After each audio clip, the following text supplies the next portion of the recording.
de su posición estratégica entre la parte pobre y la parte rica. Bueno, allá arriba se puede ver una iglesia que tiene una torre y que tiene un cono. Sí. Esa es la iglesia de la dormición y está cerca del cuarto de la última cena del cenáculo. O sea que Jesús bajó con sus discípulos, después de hacer la última cena bajaron a Getsemaní. Si Getsemaní es el huerto que se encuentra donde vamos a llegar, que se encuentra a los pies del Monte de los Olivos. Ahí es donde llega Judas con los guardias sacerdotales, lo apresan y se lo llevan otra vez al barrio de los sacerdotes, a que vuelven de regreso para allá arriba. Ahí él pasa la noche en la casa de Caifás, es interrogado y a la mañana deciden mandarlo con Poncio Pilatos, que estaba en Antonia. A ver si se acuerdan dónde estaba Antonia, más o menos. ¿Estaba hacia allá? Allá detrás, hacia Estaba donde de la cúpula para se allá. puede ver la plaza del templo hasta el día de hoy, la misma topografía que hizo Herodes, y se puede ver que ahí donde está esa torre de minarete, de ese lado pegado, ahí estaba Antonia. De hecho ahí va a estar, ahí vamos a hacer nuestra primera y segunda estación del Camino de la Cruz. ¿Ok? ¿Se están ubicando? Sí. Bien. Y de ahí lo llevan con la cruz caminando hasta donde está el domo oscuro. En el corazón de la ciudad vieja del día de hoy hay un domo oscuro, un domo gris negro. Hay dos, uno chiquito y luego al lado uno grande. Digamos que el chiquito es el Calvario y el grande es la tumba. ¿Ok? O sea que el Camino de la Cruz es desde Antonia hasta donde está el Santo Sepulcro. Pero realmente, es decir, el Camino de la Cruz no comienza en Antonia. El Camino de la Cruz debe de comenzar en Getsemaní. Porque en Getsemaní es donde Jesús comienza el proceso de redención.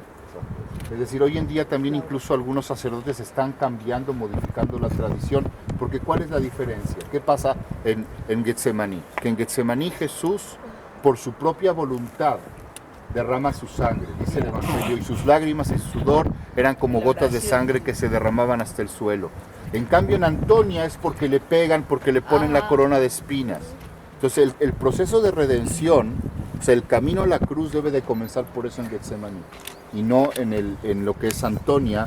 Y de hecho pues nosotros estaremos en ambos lugares, pero Getsemaní es el lugar donde Jesús se transforma de ser aquel hombre poderoso que podía controlar el tiempo, que podía darle la vida a los muertos, que podía alimentar a las multitudes. En Getsemaní se convierte en el Cordero. Y sus discípulos se sorprenden, hay un momento de confusión muy fuerte ahí, justamente porque aquel hombre que lo podía todo de repente se convierte en un cordero cuando les dice: mi alma se entristece hasta la muerte. Ellos no entienden qué está pasando todavía muy bien, se disgrega la comunidad, ahí hay un momento muy fuerte de soledad que va a tener Jesús, y lo vamos a hablar cuando lleguemos a Getsemaní. Con lo que respecta a Jerusalén, miren, sabemos que estamos aquí porque Jesús estuvo aquí, pero pocos cristianos saben por qué Jesús tenía que venir a Jerusalén. O sea, ¿por qué no fue a Nueva York o por qué no fue en otro lugar del mundo que se realiza la misión a Buenos Aires? ¿Por qué justamente fue aquí en Jerusalén? Y tenemos que hablar un poquito de teología para entenderlo, ¿sí? Nuestro Dios, ¿verdad? El Dios es un Dios diferente a los dioses paganos. En la época pagana, los dioses eran caprichosos. Tú no sabías qué esperar de ellos y muchas veces pedían incluso los sacrificios humanos. Esto lo sabemos muy bien también incluso de las culturas precolombinas, ¿no? Que todavía sacrificaban seres humanos cuando llegan los españoles. Pero antes de Abraham era muy común que todos los seres humanos al comienzo, sí, porque si tú le querías dar a Dios lo más preciado que tenías, pues era darle tu vida. Y lo que es peor todavía, la vida de tu primogénito. O sea, era muy común en los tiempos de Abraham que los pueblos de la zona le entregaban a Dios el primogénito. Y por eso cuando Dios le pide a Abraham que entregue a su hijo como prueba de su fidelidad, Abraham no se sorprende, era normal en su época. ¿Sí? Pero Abraham es el primero que sabe que su Dios es diferente.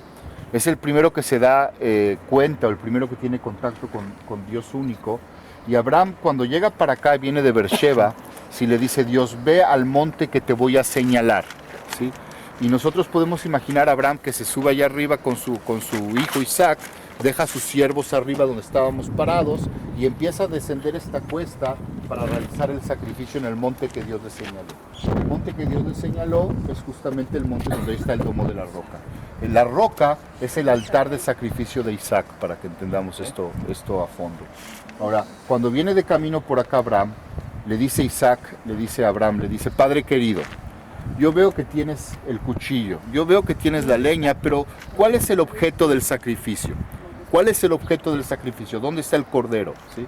Y entonces Abraham le dice, Dios proveerá. Estas palabras de Abraham se considera el primer acto de fe de la humanidad, porque muchas veces no sabemos por qué Dios nos pone pruebas en la vida, pero siempre al final de cuentas son cosas que Dios sabe por qué nos las está poniendo en la vida y tenemos que afrontarlas, como Abraham iba a afrontar justamente el sacrificio de Isaac. Saben de que Isaac nace de Sara cuando Sara tiene 99 años de edad.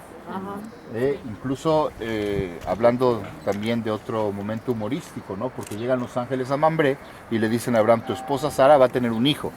Y Sara estaba detrás de la cortina en la tienda y se empieza a matar de la risa y dice, yo que tengo 99 años voy a tener placer y voy a tener un hijo, ¿sí? Y entonces le dicen los ángeles, porque no hay nada imposible para Dios y a tu hijo lo vas a llamar. Y se rió, Itzhak en hebreo y sí se rió, ¿sí? Porque Sara se rió, ¿sí? Ahora, pero Sara no va a tener más hijos ya. Y Sara es la que da justamente a Isaac, y todos nosotros somos descendientes de Abraham, de Isaac y de Jacobo, porque de ahí sale después la línea de David y sale también la línea de Jesús. O sea que si Isaac hubiera sido sacrificado, no hubiera habido David, no hubiera habido Jesús y no hubiera habido redención. O sea, Abraham se estaba jugando la redención de la humanidad. Cuando llega a la roca, ¿sí? Está listo a sacrificar a Isaac, llega el ángel del Señor y le dice, Abraham, no extiendas tu brazo sobre el muchacho, Dios ha visto tu fidelidad por él, sacrifica al cordero que enredó las aspas en la zarza en vez de sacrificar a tu hijo Isaac. Y ahí por primera vez Dios nos dice en este momento de que Él ama a los seres humanos, de que la relación entre Dios y el hombre es una relación amorosa y aquel que le hace un daño al ser humano le está haciendo un daño a Dios. O sea, todo aquel que atenta en contra del ser humano al mismo tiempo está atentando en contra de Dios y se da el primer pacto. Esto lo llamamos el primer pacto, el pacto del Antiguo Testamento, el pacto de amor de Dios con la humanidad. Un Dios que se asoma a veces entre momentos muy duros en los cuales vemos que va con los israelitas al campo de batalla y define por ellos en el campo de batalla y les ordena a veces hacer cosas terribles también en el Antiguo Testamento, pero al final de cuentas la cara que asoma de Dios en el sacrificio de Isaac es una cara amorosa, y esto se va a repetir en muchos momentos en la Biblia, a pesar de los otros momentos rudos que tiene la Biblia. Se repite varias veces. ¿Cuándo se repite? Por ejemplo, cuando David conquista la ciudad de Jerusalén. ¿Saben dónde estaba la ciudad de Jerusalén en aquella época? De acuerdo a lo que vimos en la maqueta. La ciudad de David, ¿dónde estaba? Allá abajo, miren. Eso que está allá abajo son las excavaciones. ¿Ven aquella pared que se está excavando? Sí. Esa pared en la ladera de la montaña, sí, allá abajo. Sí. Esa es la ciudad de Jerusalén de los tiempos de David. ¿Ok? Ahí en ese lugar estaba la ciudad antigua de Jerusalén, cerca del manantial, del torrente del Cedrón, y más tarde en los tiempos de Jesús, de la piscina de Siloé. ¿Sí? En ese lugar justamente estaba aquella ciudad que David conquista, y David es el primero que identifica el monte Moriah como el monte en el cual Abraham iba a sacrificar a Isaac. Y justamente alrededor de esa tradición, él decide que tiene que construir la casa de Dios en ese lugar, sobre esa tradición del sacrificio de Isaac. Pero cuando ese lugar era de los jebuseos, que eran los que vivían en Jerusalén, los jebuseos tenían arriba un templo para su dios de ellos, ¿no? Que era una era del trigo, ¿sí? Y entonces, bueno, de hecho David le dice al rey de Jebús, ¿sí? A Hiram, le dice, mira, yo necesito que me vendas el Arjuna, perdón, al rey Arjuna. Yo necesito que me vendas la era que es el lugar sagrado encima del monte Moriah, para hacer ahí la casa para Dios, ¿sí? Para hacer el templo. Y entonces le dice Arjuna, le dice, pero es que David, tú has conquistado la ciudad, tómalo, es tuyo. Y dice David, de ninguna manera no va a ser por la fuerza que voy a conseguir este lugar para hacer el templo, sino que va a ser con una compra-venta. Y efectivamente en el libro de Crónicas dice que David compró ese lugar. ¿Y cuál es la diferencia? La gran diferencia es que después van a haber acá muchos pueblos que van a llegar. Van a pasar musulmanos, van a pasar cruzados, van a pasar muchos pueblos. El único pueblo que tiene un contrato de compra-venta de que compró Jerusalén es el pueblo judío. Justamente porque para David era muy importante que no fuera por la fuerza, sino que fuera por un contrato, ¿no? Pero ahí nuevamente vemos que Dios no quiere. Ahora, si ustedes recuerdan bien, hay un episodio, porque todo Samuel 1 habla maravillas de David, Samuel 2 ahí David se engolosina con el poder y empieza a hacer algunas barbaridades y Samuel 2 critica mucho también las actividades de David. No sabemos si David salía a la ventana cuando Betsabé se bañaba o si Betsabé se bañaba cuando David salía a la ventana. No sabemos a quién echarle la culpa. Pero hasta el día de hoy deben hacer discusiones rabínicas para ver quién fue el que vio a quién primero. Pero bueno, la cosa es que David se enamora de Betsabé. Pero Betsabé estaba casada con uno de sus comandantes. David manda a Urías al campo de batalla donde sabía que no iba a volver. Y efectivamente se casa con Betsabé. Y llega Natán, el profeta, a la casa de David y le dice a David, David, ¿qué harías tú con un hombre que quiere hacer una fiesta?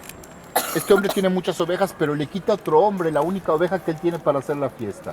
¿Qué harías con ese hombre, David? Y le dice David, lo mandaría a matar. Entonces le dice Natán, cuidado David, que ese hombre eres tú.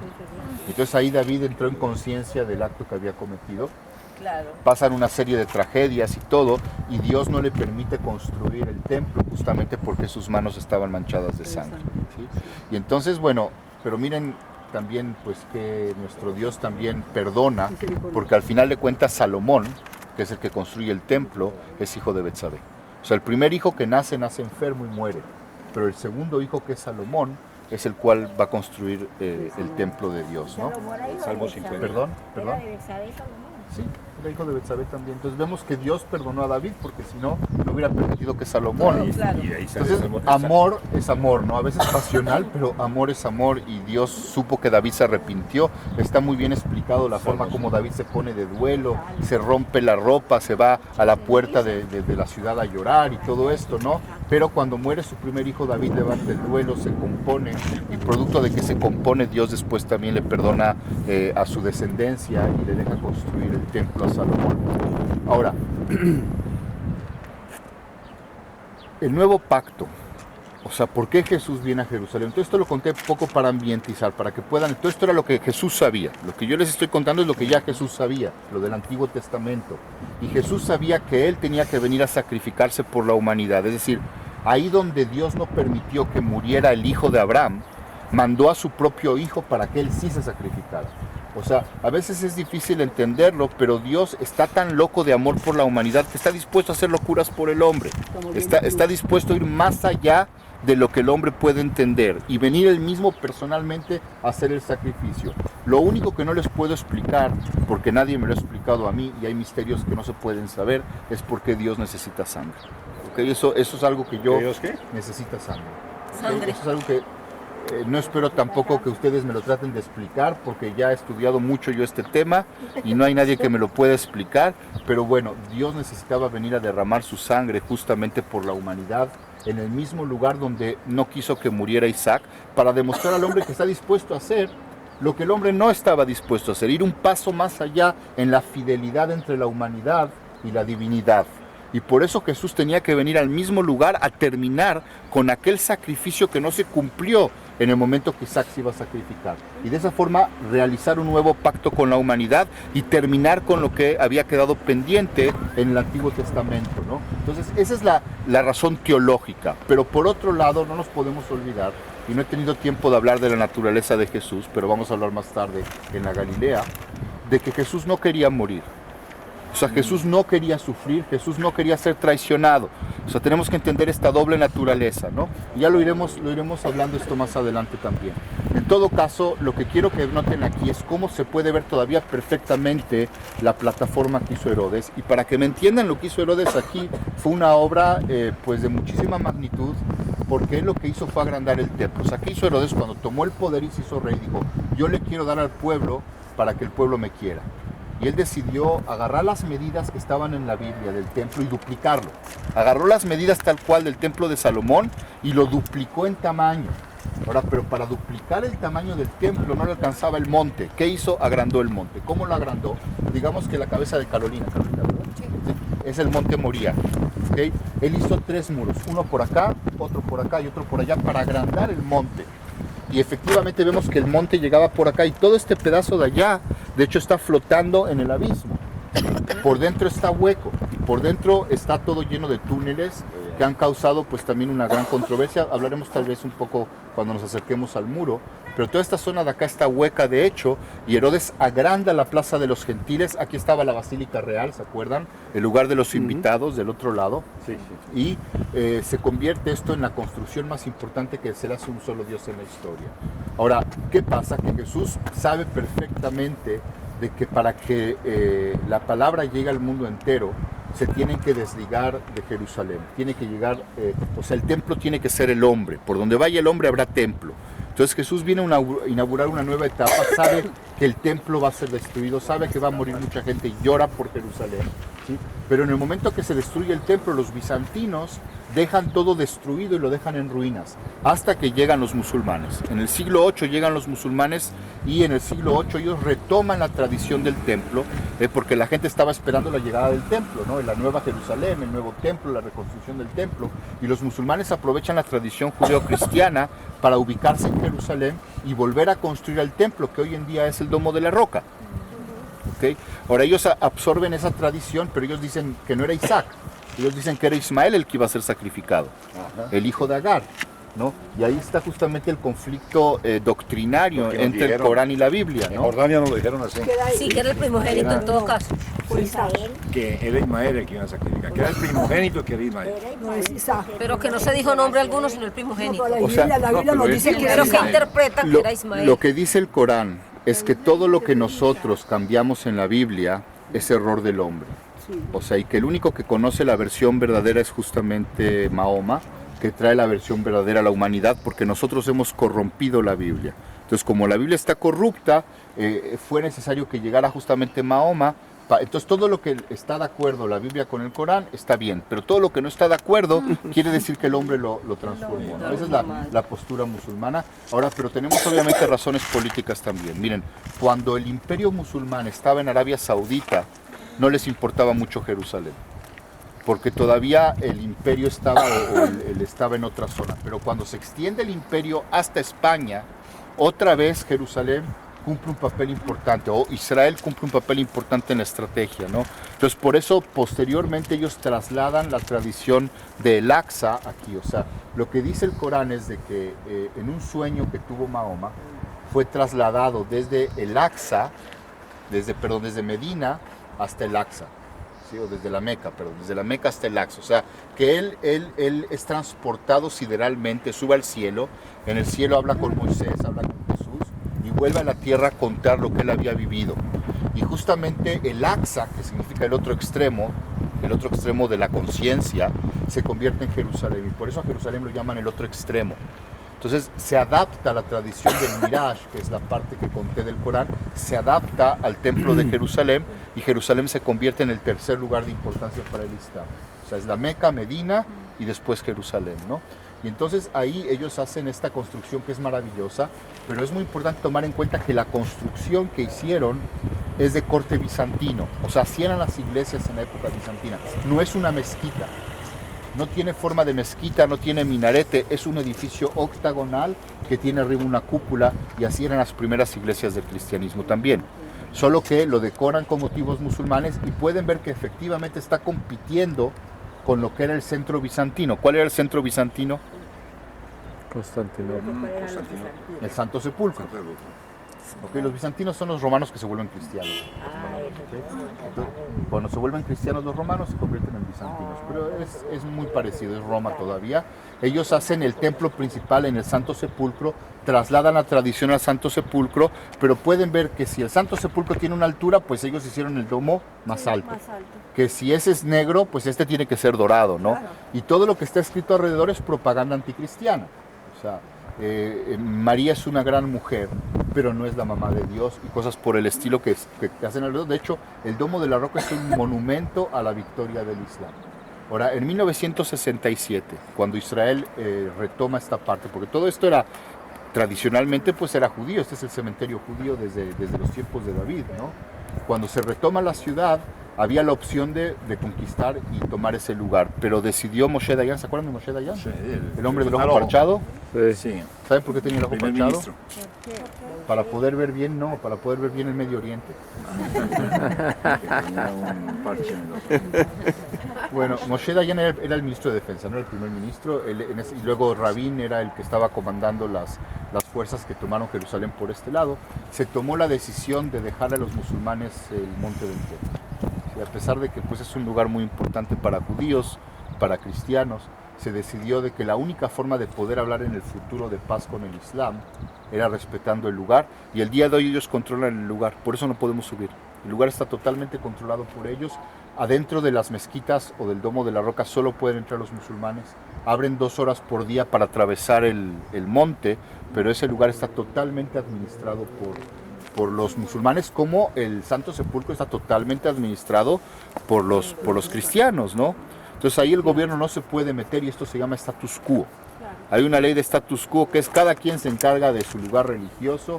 La Corte Suprema de Justicia no decide por nadie, porque es muy difícil tomar una decisión cuando hablamos de monumentos que tienen tantos años de antigüedad. Siempre uno puede decir, es que mi abuelito era el dueño, mi tatarabuelo era el dueño, mi tatarabuelo era el dueño. Entonces no hay una forma de que el gobierno pueda interceder, y por eso esos lugares continúan en manos de las comunidades locales, y a veces es un poco caótico, ¿no? Como pasa por ejemplo en el Santo Sepulcro, que es muy difícil reparar, que es muy difícil arreglar el lugar, hacer orden, justamente por eso, ¿no? Bien, hay una puerta, vamos a otro tema. Cuando Jesús llega a Jerusalén, miren, ahí hay una puerta sellada, ¿la alcanzan a ver? Me hago para acá porque los de allá puede ser que no lo ven. Ahí donde yo estoy se ve la puerta sellada, ¿ok? Bueno, esa puerta Tiene dos arcos cerrados. Ya va. Una torrecita. Ahora, así como también Abraham con Isaac empieza el camino para entrar a la ciudad de Jerusalén, se considera el momento más importante o el momento más alto de lo que viene siendo el ministerio de Jesús en la tierra, fue justamente cuando hace la entrada triunfal a Jerusalén. La entrada triunfal a Jerusalén, él viene en un burrito, la gente se entusiasma, le ponen en el piso mantos, ¿verdad? Los saluda con hojas de palma y empieza a decir, ¿verdad? Bienaventurado el que viene en nombre del Señor, ¿sí? Hosana en el cielo, etcétera, ¿no? Bendito el que viene en nombre del Señor. Bien. Y entonces ahí Jesús entra por esa puerta, cumpliendo con lo que dicen las profecías de que en burrito va a entrar el Mesías por la puerta del este. Causa un gran revuelo, vienen los sacerdotes a decirle de que calme a la gente, porque si no, pues obviamente se iba a crear ahí un problema con la policía romana. Y Jesús dice, pero es que si ellos callan, las piedras empezarán a gritar, ¿no? Entonces vemos que ahí Jesús ya sabía que estaba cumpliendo con una profecía que iba más allá de la política de ese momento, que era una profecía que se estaba cumpliendo desde la época antigua, solo que a diferencia de Isaac, a él no le iba a tocar salvarse, sino que a él iba a tocar morir, ¿verdad? Es la diferencia, y él de alguna forma todavía no se lo ha revelado a la gente, pero sabe de que no le va a tocar lo que le tocó a Isaac, sino que le va a tocar sacrificarse por el ser humano. Pero ese es un día de alegría, ese es un día todavía de felicidad, es un día en el cual Israel lo hace rey. Desafortunadamente, pues después ya de ese momento, ya se le echa, ahora sí que la policía le echa los ojos a Jesús, y le dice a Anás, le dice a Caifás, mira, preferible que atrapemos a un justo a que mueran muchos.